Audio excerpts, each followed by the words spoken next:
Isang masaya at pinagpalang araw po para sa ating lahat na ngayon po ay sumusubaybay sa ating ika-48 yugto ng ating prayer and fasting for the nation. Sige po, bago tayo magsimula, maaari po ba tayong manalangin? Hallelujah Lord, Hallelujah Jesus, Hallelujah Holy Spirit. Panginoon, maraming salamat Lord sa panibagong oportunidad, privilege na ibinigay mo sa iyong lingkod na muli ay makakapaghayag, makakapag-share ng iyong mga salita, ng iyong mga encouragement, Panginoon, na ibibigay sa amin, Lord God. Nawa, Panginoon, itago niyo lamang sa inyong likuran. Ikaw lang siyang makita, ikaw lang siyang maitaas, ikaw lang siyang maparangal ng Lord God, higit sa aking sarili. Salamat, Lord, sa mga oras ito, Lord God. Binigyan niyo kami ng isang napakagandang araw, Lord God. Napakagandang oras, Lord God, na muli ay mapagbubulay-bulayan namin ang iyong mga salita, Lord God. Naman, Lord, i-bless mo ang mga nakikinig, Panginoon, sa mga oras ito, Lord God, sa mga panig ng bansa, sa mga panig ng mundo, kung nasaan man sila, Lord God. I-bless mo sila, Lord God, at kanilang mga pamilya, Lord God.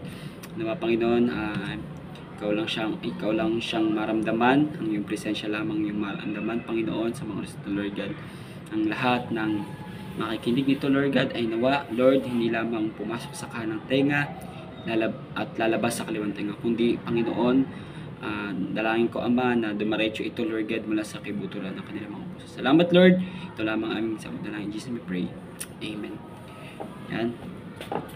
Ang topic po na na-assign po sa akin ngayon ay may tema po na much is given, much is required. Yan. Yung topic po natin is matatagpuan po natin sa Romans 12:6-8. Amen. Sige po. Basahin ko po. We have different gifts according to the grace given to each of us. If your gift is prophesying, then prophecy in accordance with your faith. If it is serving, then serve.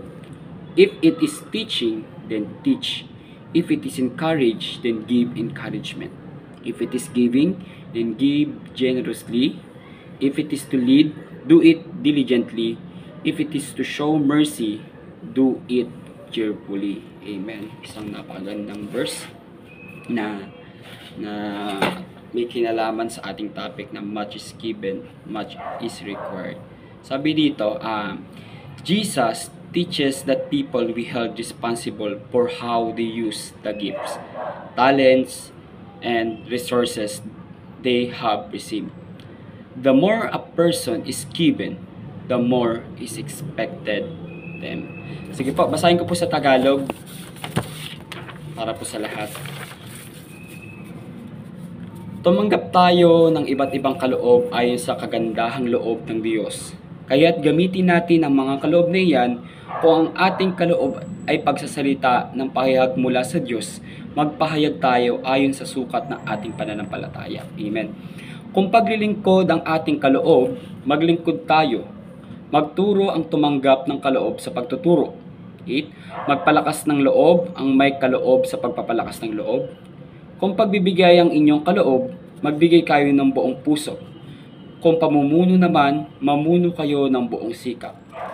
Kung pagkakawang gawa ang inyong kaloob, gawin ninyo iyon ng buong galak. Amen. So dito, no, doon pa lang sa unang verses ng ating pinag-uusapan po ngayon na dito sa si Jesus, tinuturuan tayo. Diba sabi ko kanina, tinuturuan tayo na maging responsable sa mga binigay niyang gifts, sa binigay niyang talent, sa binigay niyang resources, at lahat ng meron tayo. So, mahalagang gamitin ang mga regalo na ito ng buong kasigasigan at ayon sa pananampalatayang ipinagkaloob sa atin ng Panginoon.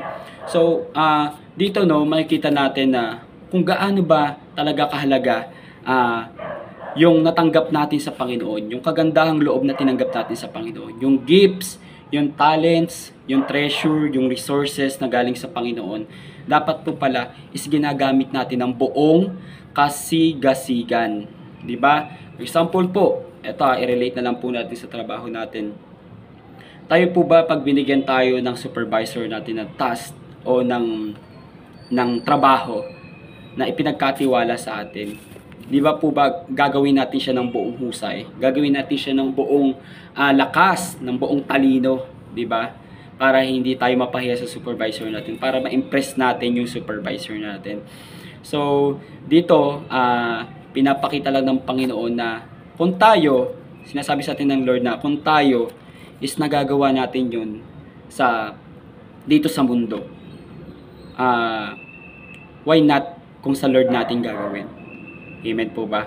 Kung yung mga regalo na ibinibigay sa atin ng Panginoon, yung mga pinag-uutos sa atin ng Panginoon, kung gagawin natin ng buong kahusayan, ng buong kasigasigan, di ba, nang ayon sa pananampalataya na ibinigay sa atin ng Panginoon, ma-impress ang Lord, di ba? Kung tayo nga, gusto natin ma-impress yung mga magulang natin, yung katrabaho natin, yung supervisor natin, why not sa Lord? Bakit hindi natin ma-impress ang Lord sa mga pinag-uutos niya sa atin? So dito, meron po akong 5 puntos na i-share po sa inyo tungkol to sa ating tinatalakay po natin. Number 1, ang iba't ibang kaloob ay galing sa Diyos. Amen. Amen. So, sabi dito sa unang verse, ipinagkaloob ng Diyos sa bawat Kristiyano ang magkakaibang kakayahan o spiritual na kaloob batay sa kanyang kagandahang loob at biyaya na ibinigay sa atin. Kung pagtuturo ang ibinigay sa atin ng Lord, gamitin natin iyon ayon sa antas ng ating pananampalataya. Huwag tayong mag-rely lang sa kaalaman natin. So, paano yun? Pag tayo nagtuturo, di ba po ba, hindi tayo tatayo nang hindi tayo ready. Hindi tayo magtuturo basta-basta na, alam ko lang, ito yun eh. So, hindi dapat ganoon. Once tayo na nagturo, gamitin natin ito ayon sa antas ng ating pananampalataya. Amen? So, pangalawa, kung ang kaloob ng galing sa Diyos na ibinigay sa iyo is paglilingkod, gamitin ito sa paglilingkod. Saan po ba? Sa Lord. Yung paglilingkod na binigay sa atin, gamitin natin para sa Panginoon. Lahat naman ng ginagawa natin na alam natin is nakakasaya sa Panginoon, is para sa Panginoon yun. Sa trabaho, di ba? So, binigyan tayo ng Lord ng kakayahan ng maglingkod. So, nakakapaglingkod tayo, lalo sa mga government employee dyan na naglilingkod sa bansa, naglilingkod sa bayan. So, dito, sa paglilingkod na ibinigay sa Panginoon, gamitin ito sa paglilingkod, sa pagsaserve natin sa Panginoon. Amen po ba? Panghikayat o exhortation, gamitin ito upang hikayatin ng iba. Amen po ba? Kung binigyan ka ng Lord ng gift or talent na mabilis kang makapanghikayat, so gamitin natin to sa magandang bagay, sa magandang alam natin na matutuwa ang Panginoon. Panghihikayat tayo ng mga kabataan, ng mga kaibigan, o miski family natin, hikayatin natin, simba kayo ma, simba kayo friend, simba kayo ma'am, sir. Kung ikaw meron kang gift na ganun, gamitin natin yun para hikayatin ng iba, para mapalapit sila sa Panginoon, para madala natin sila sa Lord, para makilala natin sila, kasi accountability natin sa kanila, diba? Tayo mga Kristiyano, ang purpose natin is to share the Word of God, para ma-share ang salita ng Panginoon, para makapanghikayat tayo palapit sa Panginoon. Amen? So, ano pa? Pagbibigay or giving. So, dito, magbigay ng buong puso at walang pag-aalilangan. Kung ikaw, meron kang gift of giving, amen, God bless you. Kung ikaw may gift of giving, magbigay ng buong puso at walang pag-aalilangan. Kung ikaw magbigay ka. Diba? Naalala niyo yung may kwento sa Bible na about sa offering or about sa tithes, diba? May mga mayayaman na naghuhulog ng kanilang offering. Malaking pera or malaking offering. Pero, ang totoo is, buo ba nilang ibinibigay? Hindi ba nila kinakaltasan? Hindi ba nila tinatanggalan? Bagamat malaki ang binibigay nila, ang tanong, Hindi ba nila kinakaltasan? Hindi ba nila binabawasan? Pagkus may isang babae na nagbigay ng kanyang kaloob na yun na lang ang laman ng wallet niya. Pero alam niya at alam ng Diyos na buong buo ito. Buong puso niyang ibinibigay ito. Sino ang kinisa ng Panginoon? Yung babaeng nagbigay. Na bagamat maliit, bagamat parang walang value, pero mula sa puso niya at walang pag-aalinlangan niya, ibinigay niya lahat nung kung anong meron siya. So, ganun tayo dapat.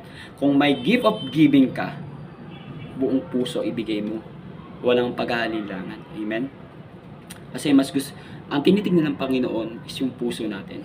Hindi yung kung ano yung naibigay natin. O, diba? Nagbigay ka nga, pero masama naman sa loob mo. Nagbigay ka nga, tumulong ka nga, pero ang bigat naman sa loob mo. Niisip mo, ano na yung panggagastos ko? Amen po ba? So, kung ikaw, meron kang gift of giving, puso ang tinitignan ng Panginoon. Amen. Ano pa? Pamumuno, leading, gift of leading. Amen. Magpakita ng kasipagan at pagiging masigasig. Kung ikaw, meron kang gift of leading, maging isang leader, or maging isang namumuno, or leader, kahit sabihin sa church. So, gampanan natin yung ibinigay sa atin ng Panginoon. Lagyan natin ng kasipagan, lagyan natin kasigasigan, lahat. Bigyan natin yung effort natin, yung time natin. Amen? Kasi hindi lang naman basta makakatulong para sa iyo yun eh. Kundi makakatulong doon sa mga taong nililid mo. Amen? Sige po. Next is pagpapakita ng habag. So, tayo, bilang tao, bilang isang Kristiyano, lahat tayo may angking, di ba, meron tayong mga karakter na naaawa tayo, lalo sa mga kalsada, pag may mga nakikita tayo, mga pulubi, nagbibigay tayo, nag-ano tayo, di ba, kung ano may ibigay natin, masaya na tayo. So tayo, kung meron tayong gift ng yung pagiging mahabagin, gawin ito na may kasamang kagalakan at sigla. Amen? Kung ikaw ay nagpapakita ng habag sa iyong kapwa Kristiyano, gawin ito na may kasamang kagalakan at sigla. Amen. So, nahabag ka, natutuwa kang tumulong, nagiging masigla ka, nagiging malakas ka pag nakakatulong ka. So, dito, pinapakita ng Lord na walang sino man ang binigyan ng lahat ng kaloob. Sa halip, ang bawat isa ay may natatanging papel sa katawan ni Kristo. Amen. So, lahat yun, lahat tayo, meron tayong function. Lahat tayo, may gift na ibinigay ang Panginoon. So, kailangan lang natin to enhance. Kailangan lang natin i-improve. Kailangan natin gamitin para sa Panginoon. Amen? Amen. So, pangalawa po, gamitin ang kaloob ng may pananampalataya. So, yung una, may iba't ibang kaloob ang binigay galing sa Lord, lahat ng iba't ibang kaloob na ibinigay niya sa atin. So dito, gagamitin natin siya ng may pananampalataya. By faith, may pananampalataya. Lahat ng gagawin natin. Kung ikaw ay nagtuturo, gamitin mo ito na may pananampalataya. Kung ikaw ay maglilingkod, gamitin mo ito na may pananampalataya. Kung ikaw ay may gift ng panghihikayat, gamitin mo ito na may pananampalataya. Meron kang gift of giving, gamitin mo ito na may pananampalataya. Kung ikaw ay may gift of leading, gamitin mo ito na may pananampalataya. At kung nagpapakita ka ng habag or awa sa ibang tao, gamitin mo ito na may pananampalataya. Ibig sabihin, lahat ng ginagawa natin is para sa Lord. Gamitan natin ng may pananampalataya at maniwala tayo na mangyayari lahat ng gift na may binigay sa atin ng Panginoon. Kung ang sabi nga ng Lord, kung ang kaloob, gamitin ito alinsunod sa sukat ng ating pananampalataya. Ibig sabihin, dito sa pinag-uusapan natin, sabi nga ng Lord, di ba, tumanggap tayo ng iba't ibang kaloob ayon sa kagandahang loob ng Diyos. Ibig sabihin, buong puso ibinigay sa atin ng Panginoon yun. Buong tapat ibinigay sa atin ng Panginoon yun. Walang bahid ng kahit anong doubt, ng kahit anong kasinungalingan, or ng kahit anong hindi magandang bagay, kundi lahat ng ibinigay sa atin ng Panginoon. Gift of giving, gift of teaching, gift of pleading, etc. Lahat yan ay nagmumula at sa puso ng Panginoon. Amen. Lahat, gamitin natin ng kaloob ng Panginoon na may kasipagan at may kagalakan sa puso natin. Kasi kung tayo sumusunod sa Lord, pero walang kagalakan at kasiyahan sa puso natin, or kasipagan, mapapagod tayo. Mabilis tayong mapagod. At magiging burden ito sa buhay natin. Kaya nga, ibig sabihin ng tumanggap, ibig sabihin nasa sa atin na. Di ba? Nasa sa atin na. Lahat ng bagay na pinagkaloob sa atin ng Panginoon is kapangyarihan yun. Sabi nga ng Lord, lahat ng bagay is napagtagumpayan niya na. Lahat ng bagay is nagawa niya na. What if pa kung tayo? Ang kailangan lang natin tiwala sa sarili natin at tiwala sa Panginoon na lahat ng ipinagkaloob niya is magagamit natin ng buong kahusayan, na may pag-ibig, na may kagalakan, na may sigla, na may kasipagan bilang isang Kristiyano. Kasi yun yung purpose natin, sumunod sa Panginoon. Kasi once na hindi tayo sumunod sa Panginoon, sa ibinigay sa ating gift, talents, mga resources, treasure, kung di natin ginagamit yan para sa Panginoon, useless lang din. Amen. Lahat ng natatamasa natin dito sa mundo, trabaho, kayamanan, bahay, lupa, kotse, sasakyan, walang ano ang Panginoon dyan. Lahat yan ang Panginoon gusto para sa atin. Pero ang gusto ng Panginoon, ang mas gusto ng Panginoon, ito pa, is gamitin natin yun para sa Kanya. Hindi lang para sa sarili natin, hindi para lang sa sarili natin, kundi para din sa kapwa natin, para sa Panginoon. Amen. Dito, dahil magkakaiba ang mga kaloob, hinihikayat ng Lord na ang bawat isa ay magtulungan. So, kaya nga tayo may iba't ibang mga gift, talents, mga resources, iba-iba. Once na pinagsama-sama yun, lahat ng kaloob ng Panginoon, magkakaiba man, hinihikayat tayo ng Panginoon na magtulungan. Amen. Kung paglilingkod, maglingkod tayo ng tapat. Kung pagtuturo, amen. Gamitin natin sama-sama. Pagtulong-tulungan natin. Kung pagtuturo, magturo na may katiyakan at tinaw. Amen. Kung pagbibigay, magbigay ng buong puso at bukas palad. Kung mamuno ang buong sikap at dedikasyon. Kung kakagang gawa, pagpapakita ng habag, gawin ito ng may kagalakan. Gaya nga sabi ko kanina, lahat ng bagay na ito na ibinigay sa atin ng Panginoon is napakahalaga para sa Lord. Kasi lahat naman ng ibinigay sa atin ng Panginoon, hindi lang tayo magbe-benefits. Hindi lang siya ang magbe-benefits, kundi tayo. Amen? Hindi lang siya at hindi lang tayo, pati ang kapwa din natin. Amen? So dito walang kaloob na mas mahalaga kaysa sa iba, at ang lahat ay kinakailangan para maayos na paggana ng simbahan bilang katawan ni Kristo. So tayo nagrerepresenta ng katawan ni Jesus Christ, nagrerepresenta ng katawan ni Kristo. Kung ikaw ilong, kung ikaw tenga, isilbi ka, may purpose ka. Ba? Tayo nga, di ba, pag may kulang sa katawan natin, parang hindi na tayo functional, wala na tayong silbi. So sa Panginoon, lahat tayo is may silbi, lahat tayo is gumagana, lahat tayo may purpose. Yun yung mga gift, talents na ibinibigay sa atin ng Panginoon.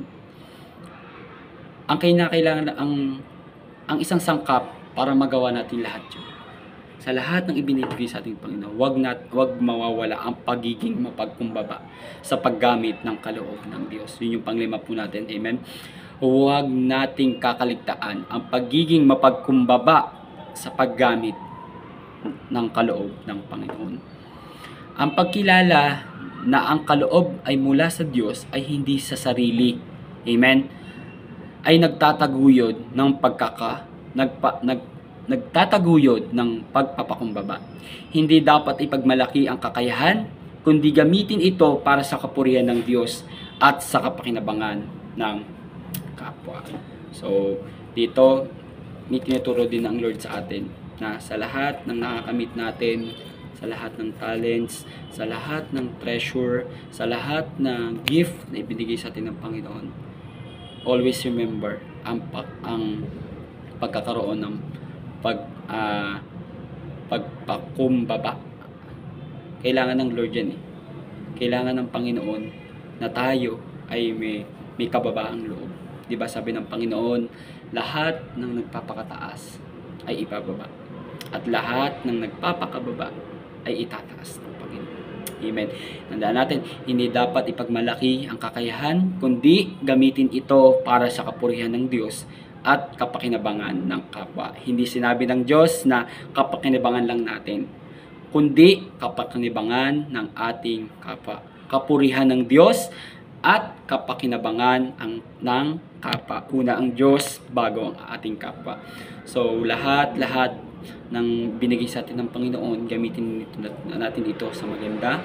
Gamitin natin ito sa mga nasisihan ng Lord, natutuwa ang Panginoon. Gamitin natin ito dahil ang kahalagahan ng bawat kaloob ng Diyos sa gagamitin natin ito sa mga makabuluhang paraan para sa pakinabangan ng iglesia, sa paggalang at pagmamahal sa isa't isa at sa nag-iisang Diyos.